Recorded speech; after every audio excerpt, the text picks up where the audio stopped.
كل الحاجات اللي محتاجها في الوحدة بتاعتك، هتتعامل معاها في مكان واحد فقط.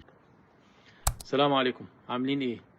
كتير قوي من الناس بيبقى عندهم وحدات ساحلية، سواء في شرم الشيخ، الغردقة، القاهرة، الساحل، العين السخنة. انا بقول القاهرة ليه؟ لان بدأت في الفترة الأخيرة يجي لنا طلبات كتيرة جدا، ان في ناس كانت بتبقى قافله الوحدات بتاعتها، ما بتستثمرهاش وما بتستفدش بيها.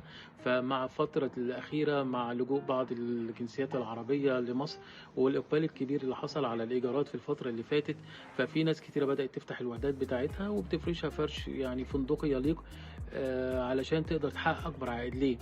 كان في فكرة زمان يعني منتشرة أكتر حاجة، الناس تقول لك أما أجي أفرش في وحدة هأجرها، هاخد الحاجات القديمة اللي موجودة في البيوت بتاعتي القديمة، مثلا هاخد كنبة من هنا، هاخد غرفة نوم من هنا، وأجمعهم في مكان واحد، سواء في المصيف أو سواء في الوحدة اللي هأجرها.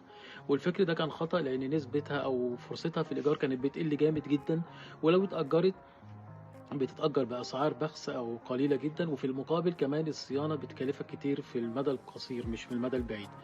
فيمكن جت الفكرة ان احنا الحمد لله عملنا تايمليس فرنتشر، الحمد لله بفضل ربنا فرشنا اكتر من 900 شاليه في 120 قرية، وقدمنا كونسبت جميل جدا جدا جدا. احنا جمعنا كل الحاجات اللي محتاجها في الوحدة بتاعتك، هتتعامل معاها في مكان واحد فقط.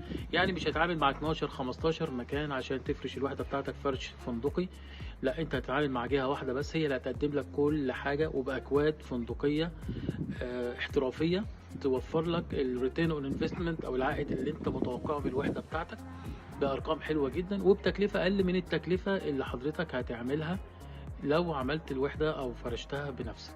أي وحدة بتتكون في الفرنتشر بتاعها من 3 أجزاء أو 3 باكجز.